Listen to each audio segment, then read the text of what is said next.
Hello friends, welcome to online study kingdom. दोस्तों, समसामयिक घटना चक्र का हम लोग आज करंट अफेयर्स कवर करेंगे, जो कि वीकली करंट अफेयर्स है, साप्ताहिक करंट अफेयर्स पॉइंटर है 1 से 7 जुलाई 2023। वीडियो स्टार्ट करने से पहले दोस्तों आपसे रिक्वेस्ट है, यदि आप हमारे चैनल पर नए हैं तो चैनल को आप जरूर सब्सक्राइब कर लें, क्योंकि आपकी सब्सक्रिप्शन ही हमारी ताकत है। साथ ही नोटिफिकेशन बेल आइकन को आप जरूर प्रेस कर लीजिए, ताकि आने वाली वीडियो की अपडेट्स आप सभी को प्राप्त होती रहे। साथ ही टेलीग्राम चैनल को आप जरूर ज्वाइन कर लीजिए, वहाँ पर अपडेट आपको मिलती रहेगी। इसका पीडीएफ का लिंक आपको वहाँ पर मिल जाएगा। तो आइए दोस्तों, वीकली करंट अफेयर राष्ट्रीय करते हैं। किस राज्य की सरकार ने सेमीकंडक्टर असेंबली और परीक्षण सुविधा के लिए माइक्रोन टेक्नोलॉजी के समझौता ज्ञापन पर हस्ताक्षर किया है? तो यह गुजरात राज्य की सरकार ने। माइक्रोन टेक्नोलॉजी अपनी सेमीकंडक्टर इकाई कहाँ स्थापित करेगी? यह साणंद, गुजरात में। केंद्रीय मंत्रिमंडल ने वित्तीय वर्ष 2023-24 के लिए गन्ना किसानों के लिए कितने रुपए प्रति कुंटल उचित और लाभकारी मूल्य को मंजूरी दी है? जैसे अन्य फसलें हैं तो उनके लिए क्या होता है? एमएसपी होता है, मिनिमम सपोर्ट प्राइस है। और गन्ने के लिए क्या होता है? एफआरपी है, फेयर रेम्यूनरेशन प्राइस है, यानी उचित और लाभकारी मूल्य। तो कितना रुपए? तो गन्ने का जो एफआरपी है, गन्ने का एफआरपी कितना है? 315 रुपये प्रति कुंटल। वित्तीय वर्ष 2022-23 में मूल्य कितना था? तो 305 रुपये प्रति कुंटल था। तो प्लस कितना हुआ है? प्लस 10 रुपये की बढ़ोतरी है। हाल ही में खबरों में रहा देवरीगढ़ वन्यजीव अभ्यारण्य किस राज्य में अवस्थित है? तो यह देवरीगढ़ वन्य जीव अभ्यारण्य कहाँ पर होगा? उड़ीसा में लोकेशन होगा इसका। किस कारण यह चर्चा में रहा है? तो पूर्ण रूप से मानव निवास मुक्त है। तो घुमा के भी पूछा जा सकता है कि हाल ही में उड़ीसा का कौन सा वन्यजीव अभ्यारण्य है जो कि पूर्ण रूप से मानव निवास मुक्त हुआ? तो यह देवरीगढ़ वन्यजीव अभ्यारण्य है। अगला प्रश्न है कि भारत सरकार ने उपभोक्ताओं तक सस्ता टमाटर उपलब्ध कराने के लिए किस हैकाथॉन की घोषणा की है? तो tomato grand challenge hackathon.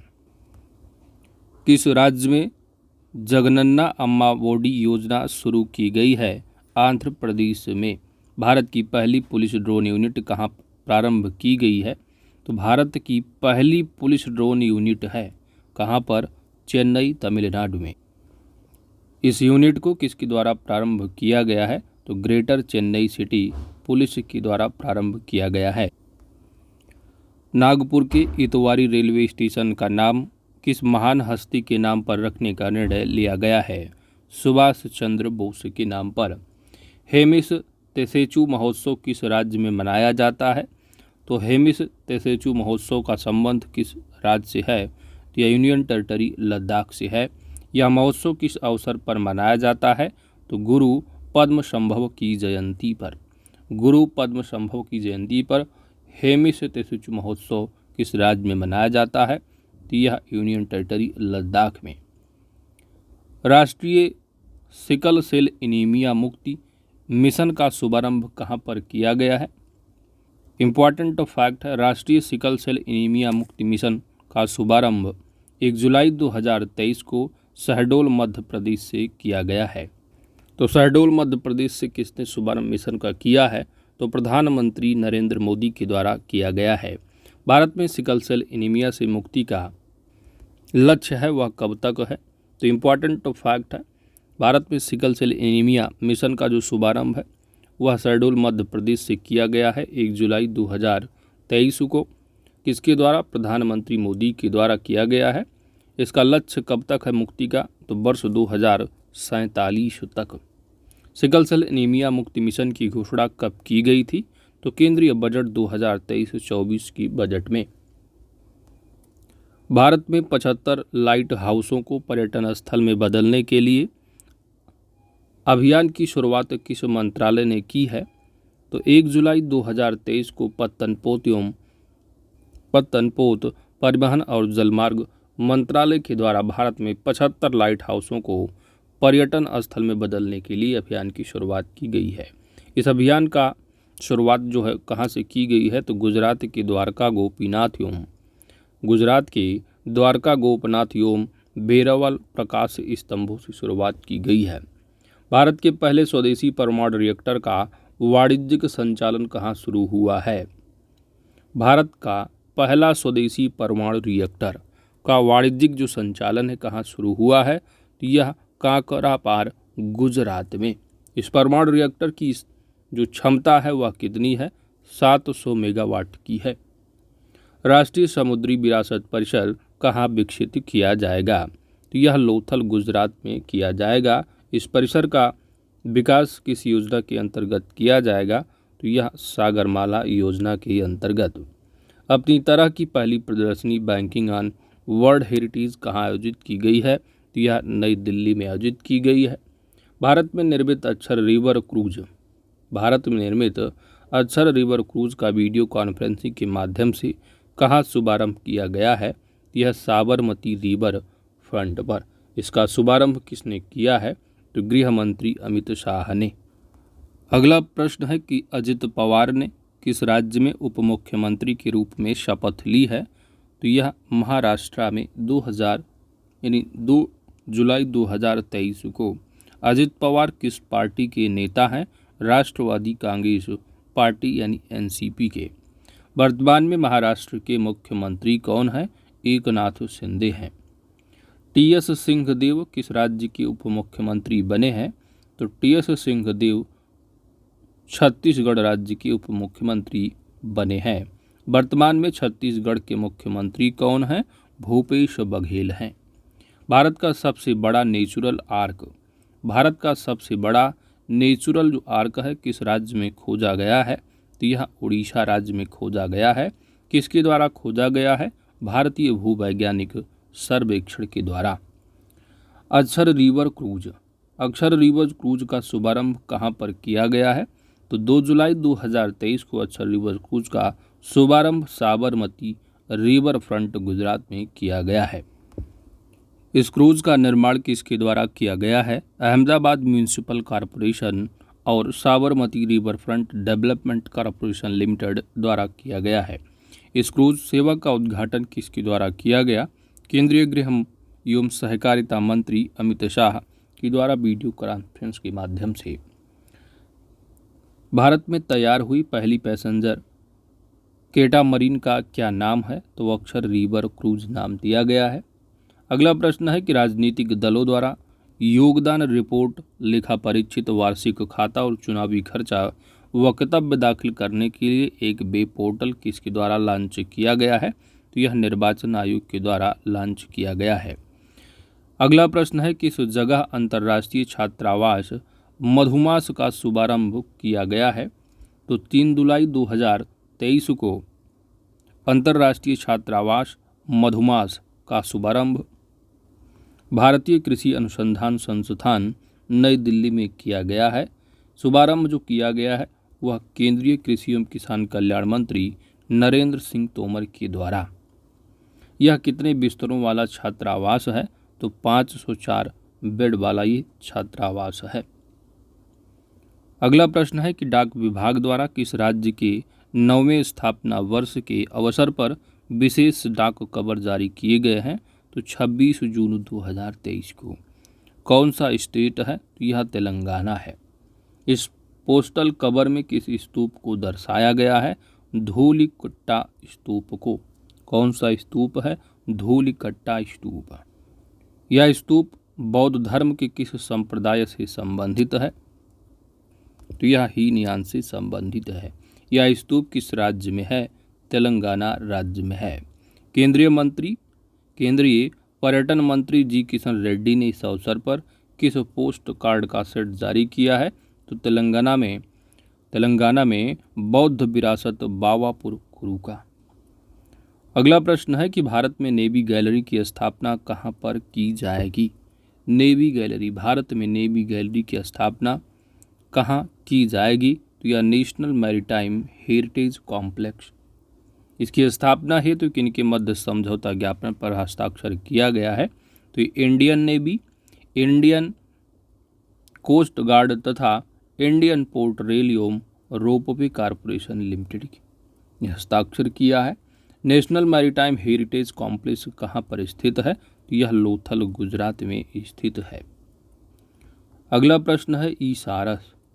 ई-सारस mobile application किसने लॉन्च किया है?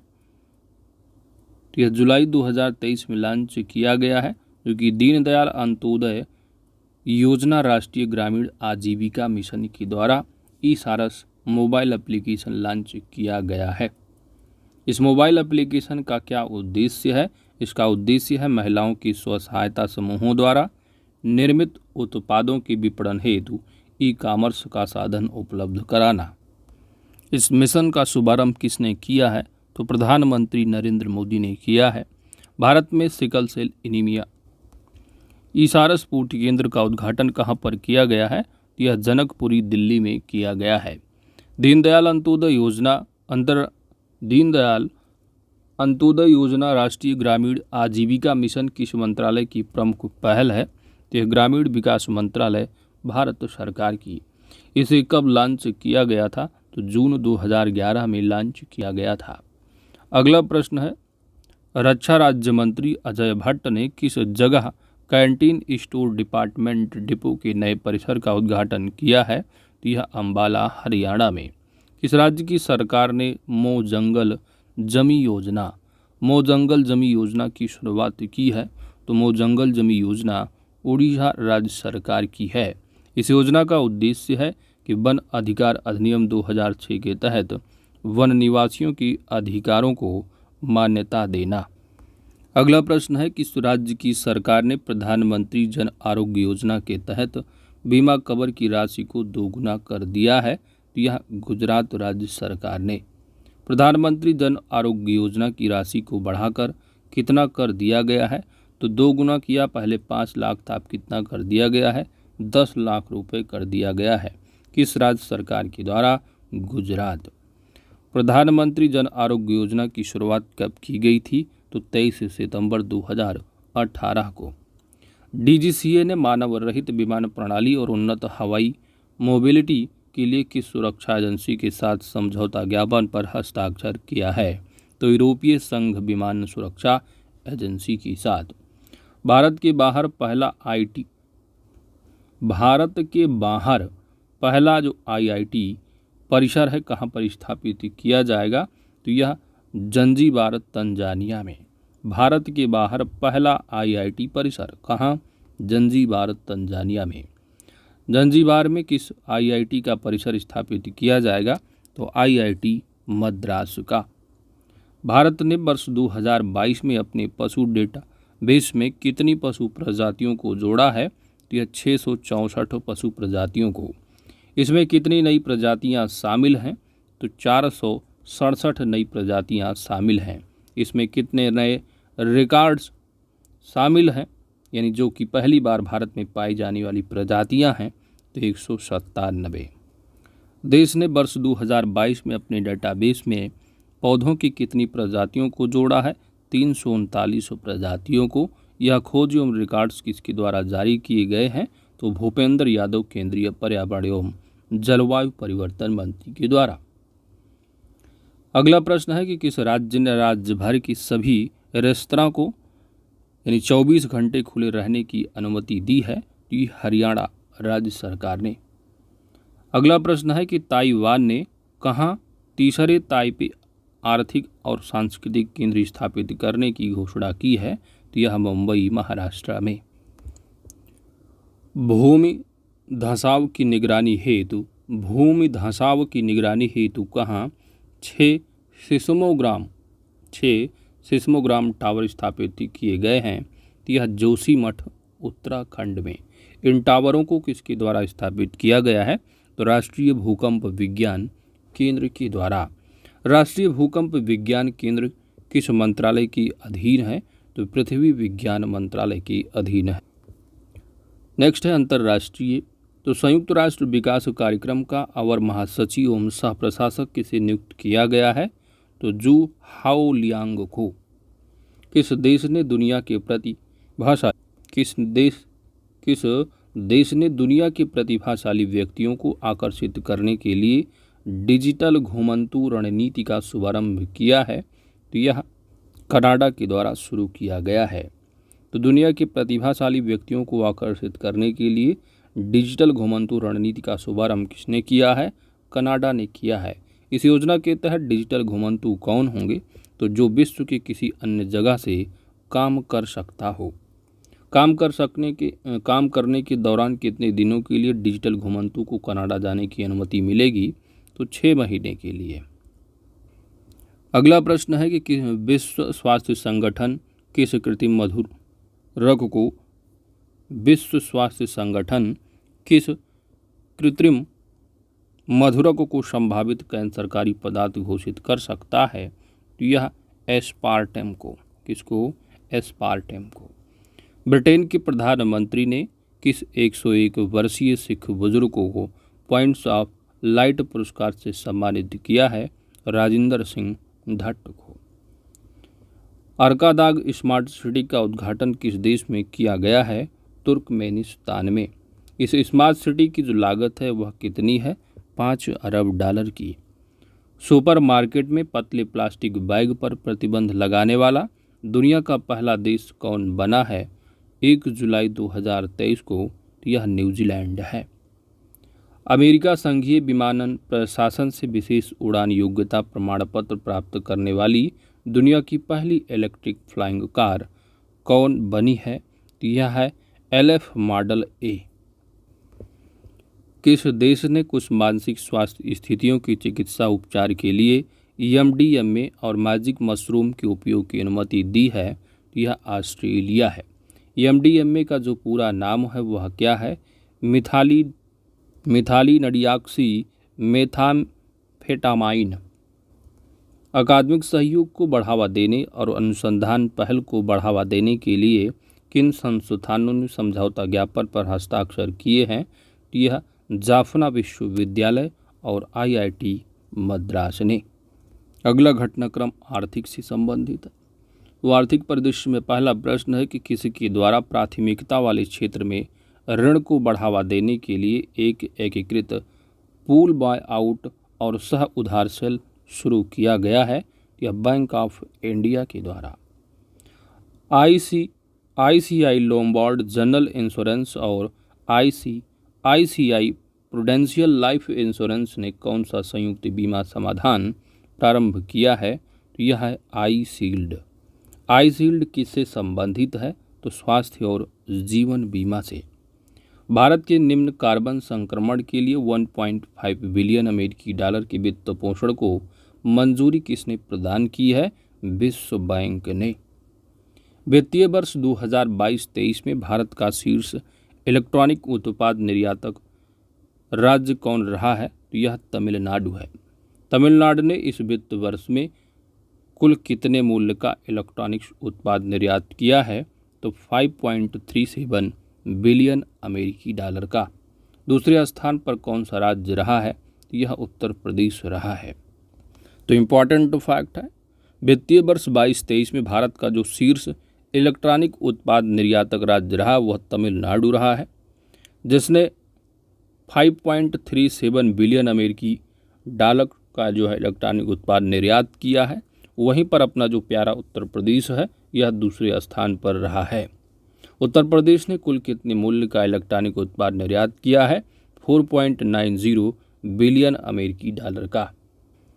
अगला प्रश्न है कि किसके द्वारा ब्राजीलियाई भुगतान प्लेटफॉर्म पिस्मो का अधिग्रहण किया गया है? तो यह वीज़ा ने अधिग्रहण कर लिया है। 1 लाख करोड़ रुपए का बाजार पूंजीकरण हासिल करने वाली पहली भारतीय एयरलाइन कौन बनी है? यह इंडिगो है। तो 1 लाख करोड़ रुपए का बाजार पूंजीकरण हासिल करने वाली भारतीय जो एयरलाइंस है पहली कौन बनी है? तो यह इंडिगो है। Inter operable cardless cash withdrawal ICCW। तो ICCW यानी inter operable cardless cash withdrawal सुविधा का प्रारंभ किसने किया है? यह भारतीय स्टेट बैंक ने किया है। यह सुविधा ATM में कैसे काम करती है? तो QR कोड और UPI पिन के माध्यम से। भारतीय स्टेट बैंक का मुख्यालय कहाँ पर है? मुंबई में है। भारतीय स्टेट बैंक की स्थापना किस वर्ष हुई है? वर्ष 1955 में। किसके द्वारा एक ओपन एंडेड इक्विटी स्कीम बंधन फाइनेंशियल सर्विसेज फंड प्रारंभ की गई है, तो यह बंधन म्यूचुअल फंड की द्वारा। यह नया फंड सब्सक्रिप्शन के लिए कब खुलेगा? 10 जुलाई 2023 को। सब्सक्रिप्शन लेने की अंतिम तिथि 24 जुलाई 2023 है। अगला प्रश्न है कि भारतीय प्रतिस्पर्धा आयोग ने कॉन्सेंट्रिक्स कॉरपोरेशन द्वारा किसकी अधिग्रहण की मंजूरी प्रदान किया है? तो यह मार्निक्स लक्स एसए की। Housing development finance corporation limited का विलय किस बैंक में किया गया है? तो housing development finance corporation limited का विलय HDFC बैंक में किया गया है। भारतीय कॉरपोरेट इतिहास के इस सबसे बड़े विलय का कुल मूल्य कितना है? 40 बिलियन डॉलर का है। और इसी यानी HDFC में विलय के बाद कुल जो बाजार पूंजीकरण कितना हो गया है? यह लगभग 157 बिलियन डॉलर का बाजार पूंजीकरण यानी मार्केट कैपिटलाइजेशन के लिहाज से HDFC बैंक का स्थान क्या हो गया है? तो विश्व के 10 शीर्ष जो बैंक है उनमें क्या है? स्थान मिल गया है। किस बैंक द्वारा देश के 21 विभिन्न जिलों में 34 ट्रांजैक्शन बैंकिंग हब खोले गए हैं? तो भारतीय स्टेट बैंक SBI। वित्त मंत्री निर्मला सीतारमण के अनुसार वित्तीय वर्ष 2022-23 में सार्वजनिक क्षेत्र के बैंकों का कुल लाभ बढ़कर कितना हो गया है? 1.04 लाख करोड़ रुपए हो गया है। वित्त मंत्री के अनुसार वर्ष 2014 की तुलना में यह कितना है? 3 गुना है। वित्त मंत्री के अनुसार भारतीय अर्थव्यवस्था जुड़वा बैलेंस शीट की समस्या की स्थिति से निकलकर किस स्थिति में आ गई है? तो जुड़वा बैलेंस शीट का लाभ है स्थिति। अगला प्रश्न है कि यानी इसी का आपका इंक्लूडिंग है कि किसी अर्थव्यवस्था में जुड़वा बैलेंस शीट की समस्या क्या संदर्भित करती है? तो बैंक और कॉरपोरेट की वित्तीय स्वास्थ्य में एक साथ गिरावट को। आगे बढ़ते हैं। अगला है वैज्ञानिक परिदृश्य है।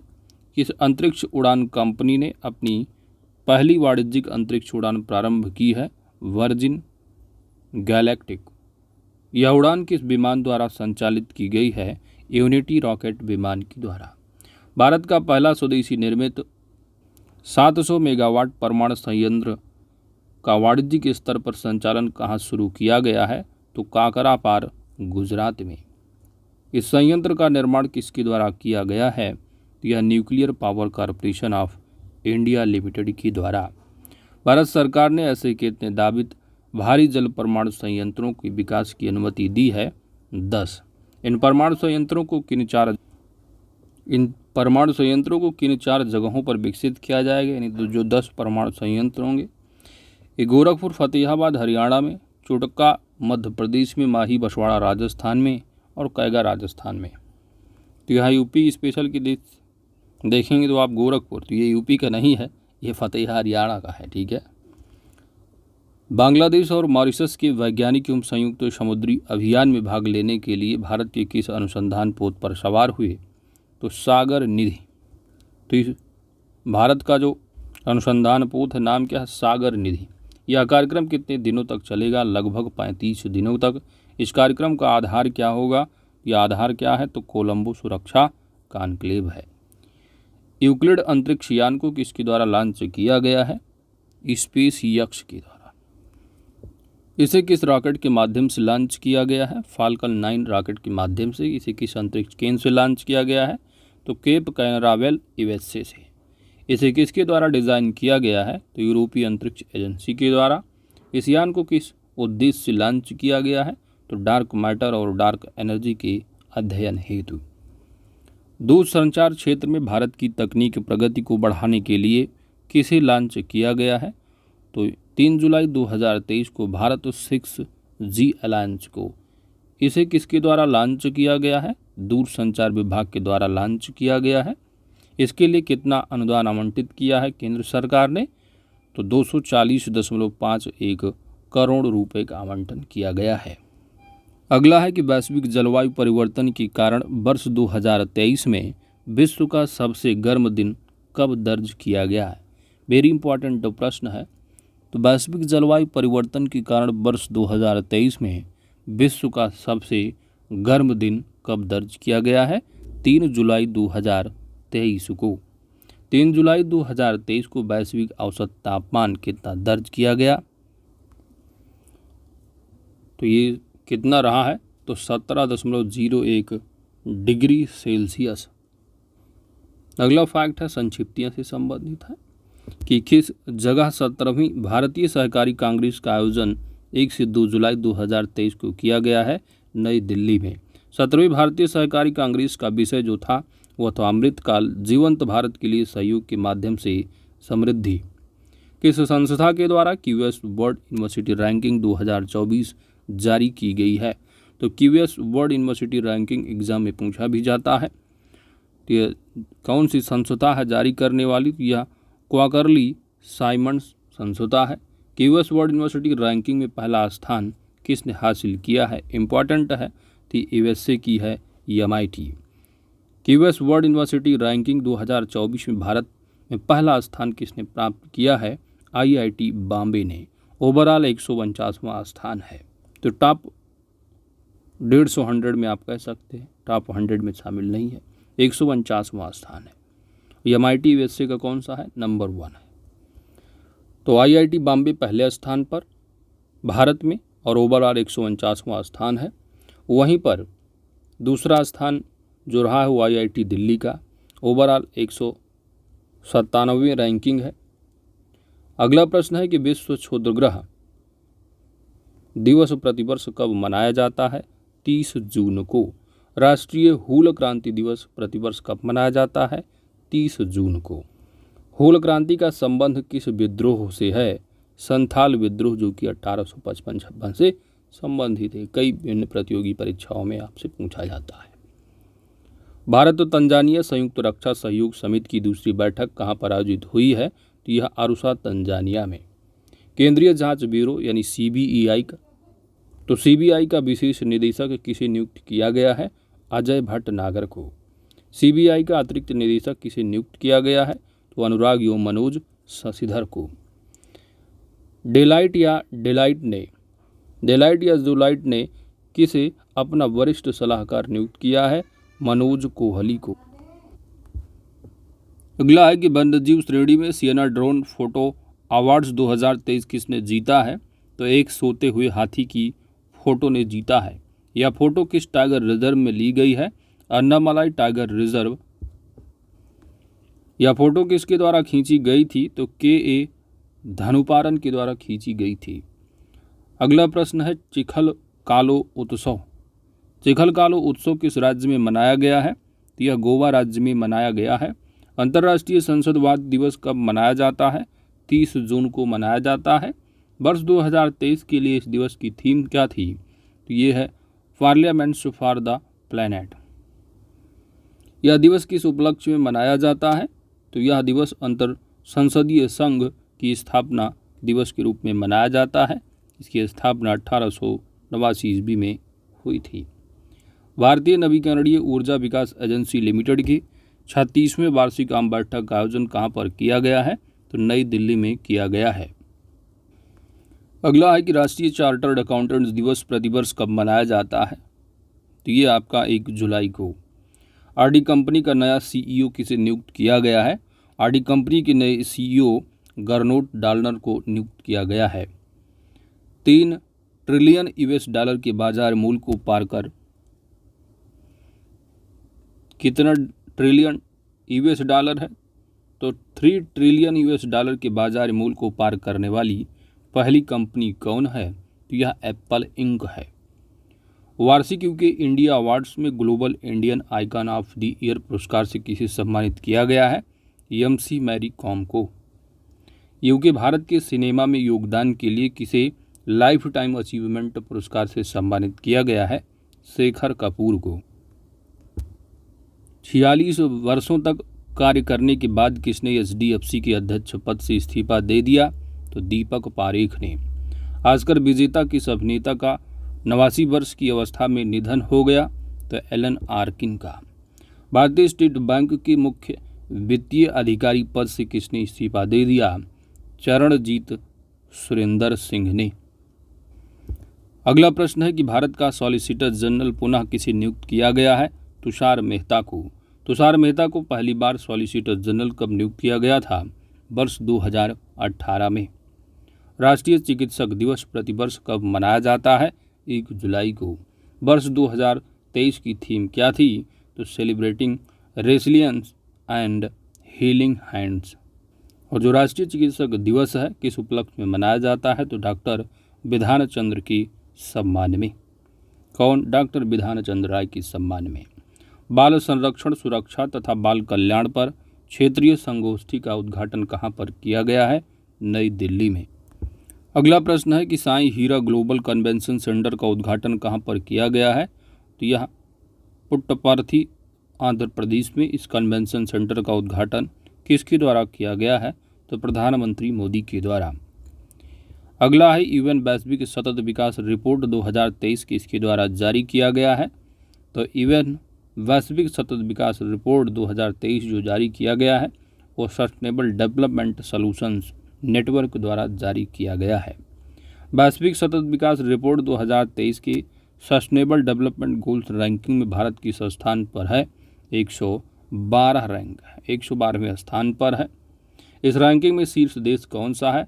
तो फिनलैंड नंबर 1 है और सबसे अंतिम स्थान पर दक्षिणी सूडान है। इस रैंकिंग में कुल कितने देशों को शामिल किया गया है? तो 166 देशों को। भारत की रैंकिंग कितनी है? 112 है। सबसे नंबर 1 फिनलैंड है, सबसे निचले पायदान पर दक्षिणी सूडान है। रिपोर्ट के अनुसार सर्वाधिक सस्टेनेबल डेवलपमेंट गोल्स लक्ष्य प्राप्त करने वाले 3 देश कौन से हैं? तो डेनमार्क, चेक गणराज्य एवं एस्टोनिया।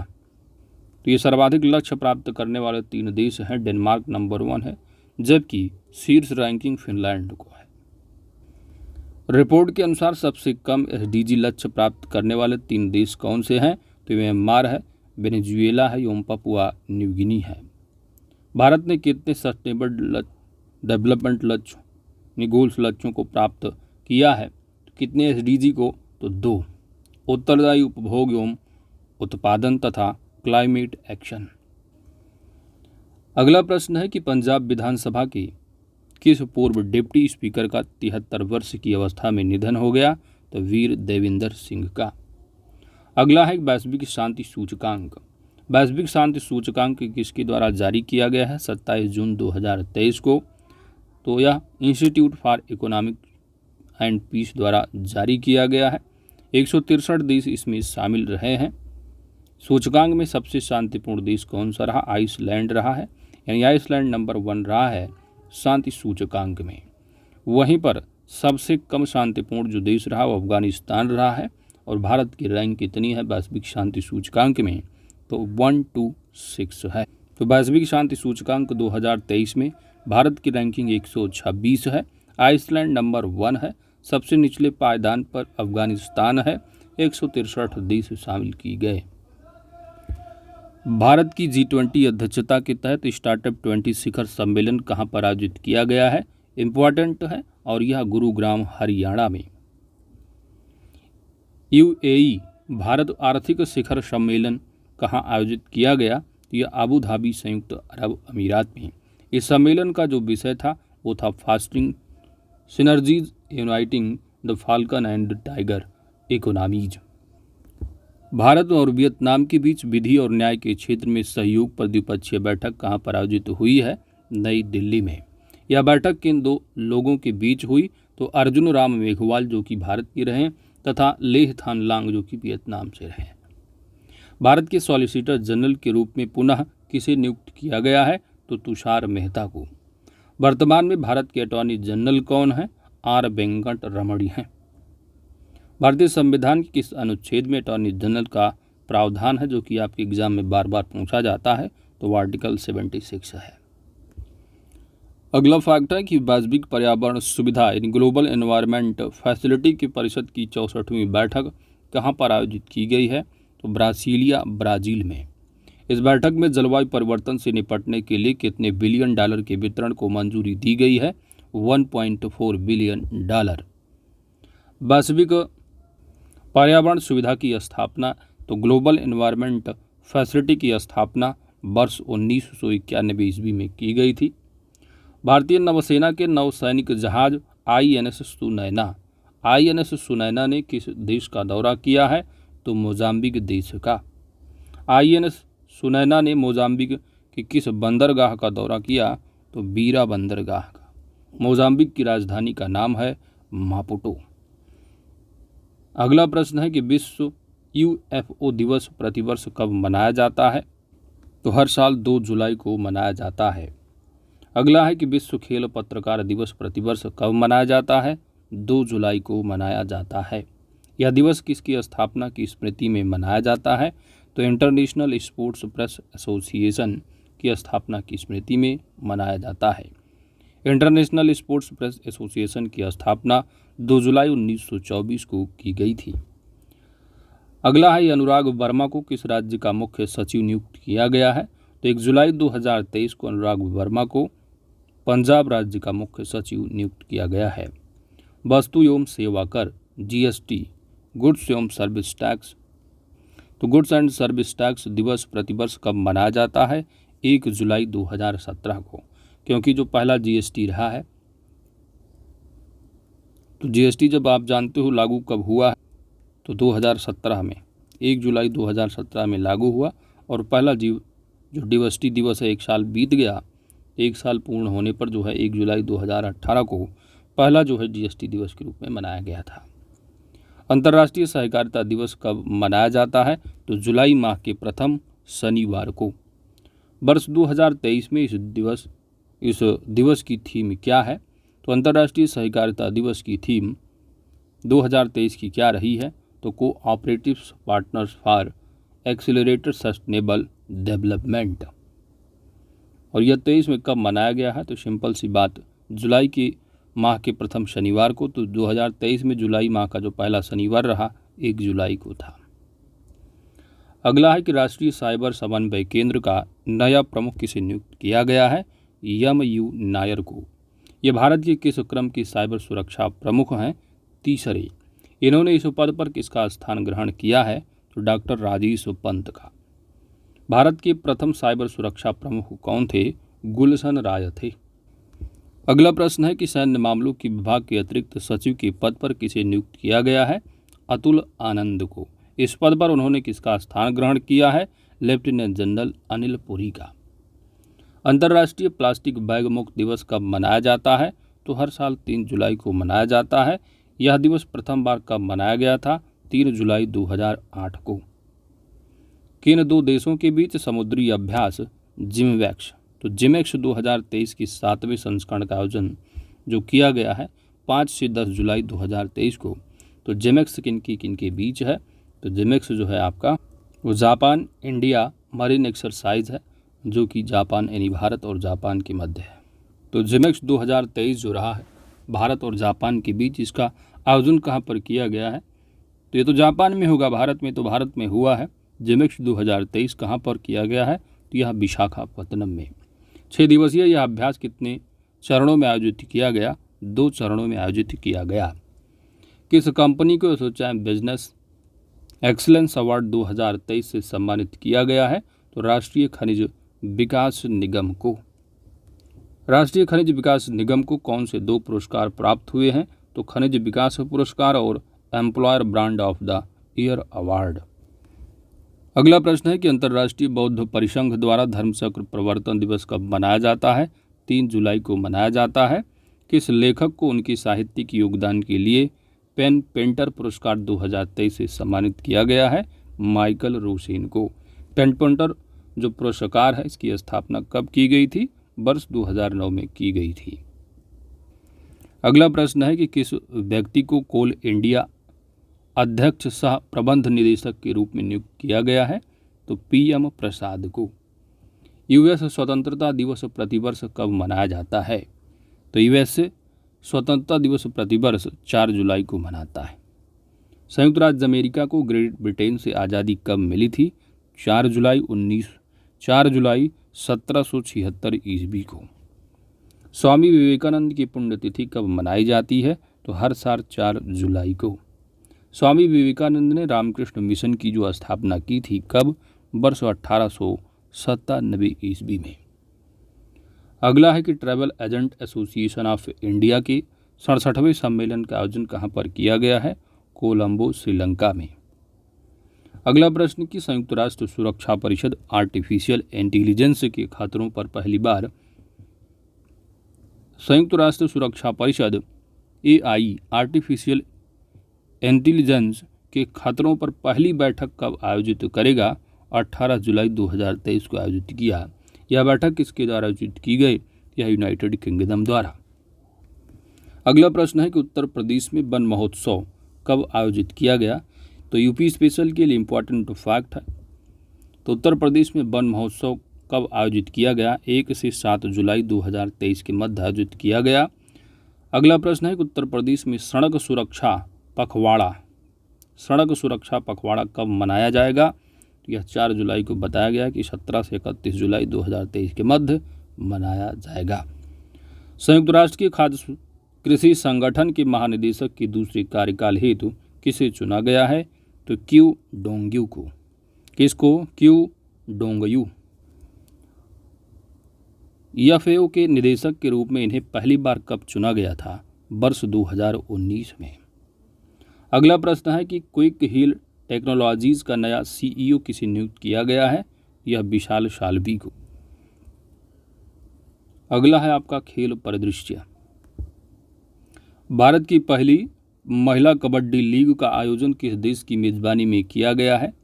तो 16 से 27 जून 2023 को संयुक्त अरब अमीरात की मेजबानी में किया गया है। इस कबड्डी लीग में कुल कितनी टीमों ने भाग लिया? 8 टीमों ने भाग लिया है। महिला कबड्डी लीग में जो विजेता है वह उमा जो है कोलकाता से, और उप विजेता जो है वो पंजाब पैंथर्स रहा है। चेक गणराज्य में संपन्न चेक लेडीज ओपन का खिताब किसने जीता है? तो चेक गणराज्य में संपन्न जो चेक लेडीज ओपन का खिताब है वो अपने भारत की दीक्षा डागर ने जीता है। अगला प्रश्न है कि फीफा की नवीनतम रैंकिंग में भारतीय फुटबॉल टीम जो फुटबॉल टीम है किस स्थान पर पहुंच गई है? तो फीफा की नवीनतम रैंकिंग में भारत जो है ये 100वें यानी 100वें स्थान पर है। नवीनतम रैंकिंग में शीर्ष स्थान पर कौन सा देश है? अर्जेंटीना है। एशियाई स्क्वैश मिश्रित युगल का खिताब किसने जीता है? तो दीपिका पल्लिकल एवं हरिंदर पाल सिंह संधु ने। इस प्रतिस्पर्धा में मिश्रित युगल का कांस्य पदक किसने जीता? अनहत सिंह एवं अभय सिंह ने। अगला प्रश्न है कि कैरिबियन प्रीमियर लीग के लिए अनुबंधित होने वाली पहली भारतीय क्रिकेटर कौन बनी? तो Shriyanka Patil. Lausanne diamond league 2023 किसने जीता है? तो नीरज चोपड़ा ने जीता है। लुसाने डायमंड लीग की भाला फेंक है कितना? 87.66 मीटर का। टीम इंडिया का मुख्य प्रायोजक कौन बना है? तो ड्रीम 11 कितने वर्ष के लिए मुख्य प्रायोजक बनी है? 3 वर्ष के लिए। टेस्ट क्रिकेट में सबसे तेज 9000 रन बनाने वाले दूसरे बल्लेबाज कौन बने हैं? Steve Smith. तो 174 पारी के साथ कितना? 9000 रन दूसरे बल्लेबाज बने। तो पहला बल्लेबाज कौन? कुमार संगकारा जो कि 172 पारी खेलकर। राष्ट्रीय डोपरोधी एजेंसी भारत ने किसके साथ सहमति ज्ञापन पर हस्ताक्षर किया है? तो दक्षिण एशिया क्षेत्रीय डोपरोधी संगठन। यह हस्ताक्षर कहाँ पर किया गया है? नई दिल्ली में किया गया है। दक्षिण एशियाई क्षेत्रीय डोपरोधी संगठन में कितने देश शामिल हैं? तो 5 देश हैं। कौन कौन से हैं? तो सराडो में शामिल होने वाले बांग्लादेश, भूटान, मालदीव, नेपाल और श्रीलंका है। अगला प्रश्न है कि क्रिकेट विश्व कप के इतिहास में पहली बार कौन सी क्रिकेट टीम विश्व कप में क्वालिफाई करने में असफल रही है? विश्व के इतिहास में पहली बार। तो यह वेस्ट इंडीज है। ग्लोबल शतरंज लीग के पहले संस्करण का आयोजन कहाँ पर किया गया है? तो यह दुबई UAE में। यह किन संस्थाओं का संयुक्त उद्यम है? तो टेक महिंद्रा और फिडे का। इसके पहले संस्करण में कितनी टीमों ने भाग लिया है? 6 टीमों ने भाग लिया है। प्रत्येक टीम में कितने खिलाड़ी थे? 6 खिलाड़ी, जिसमें कि 2 महिला खिलाड़ियों सहित ये 6 खिलाड़ी थे। कौन सी टीम है चैंपियन बनी? तो त्रिवेणी कॉन्टिनेंटल किंग्स है। कौन सी टीम उपविजेता बनी? UpGrad Mumba masters. इसमें किंग ऑफ टूर्नामेंट पुरस्कार किस खिलाड़ी ने जीता है? Pragyan Nanda R. Queen of the tournament पुरस्कार किस महिला खिलाड़ी ने जीता? Tan Zhongyi. अगला प्रश्न है एटीपी मैलार्का चैंपियनशिप 2023 का आयोजन कहां पर किया गया है? यह मैलार्का स्पेन में। किस टेनिस खिलाड़ी ने पुरुष एकल का खिताब जीता है? तो क्रिस्टोफर यूबैंक्स अमेरिका से। कौन से खिलाड़ी पुरुष युगल स्पर्धा में चैंपियन बने? तो यूकी भांभरी भारत से और लॉयड हैरिस दक्षिण अफ्रीका के। यूकी भांभरी का यह कौन सा एटीपी खिताब है? पहला है, जो कि भारत के हैं। WTA ईस्टबॉर्न इंटरनेशनल 2023 का आयोजन कहां पर किया गया है? तो ईस्टबॉर्न यूके में किया गया है। किस टेनिस खिलाड़ी ने महिला एकल खिताब जीता है? तो मेडिसन कीर, जो कि अमेरिका से है। किन खिलाड़ियों ने महिला युगल स्पर्धा का खिताब जीता? तो डेसिरा क्रासजिग अमेरिका से और डेमी सूर्स नीदरलैंड से। अगला है कौन महिला कैरिबियन प्रीमियर लीग के लिए अनुबंधित होने वाली पहली भारतीय क्रिकेटर बनी है? इंपॉर्टेंट फैक्ट है।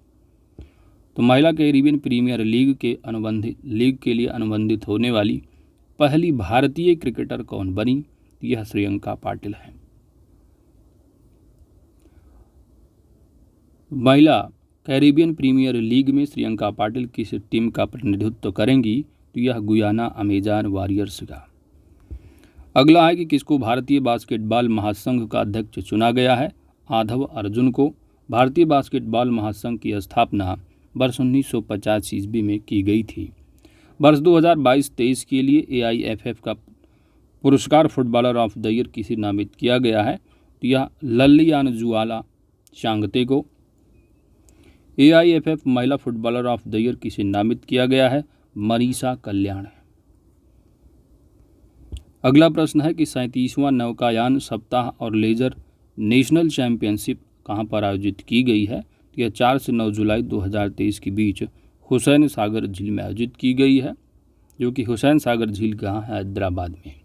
यह चैंपियनशिप किसके तत्वाधान में आयोजित की गई? तो यह EME sailing association plus laser class association of India और सिकंदराबाद सेलिंग क्लब के तत्वाधान में। और इसी के साथ पूरा का पूरा वीकली जो करंट अफेयर्स है वह कंप्लीट हो जाता है। इसका PDF आपको टेलीग्राम चैनल पर आप मिल जाएगा। टेलीग्राम चैनल का लिंक @ऑनलाइन स्टडी किंगडम है। ज्वाइन नहीं किए हैं तो आप ज्वाइन कर लीजिए। PDF आप दोस्तों आप वहाँ पर मिल जाएगी। Thanks for watching.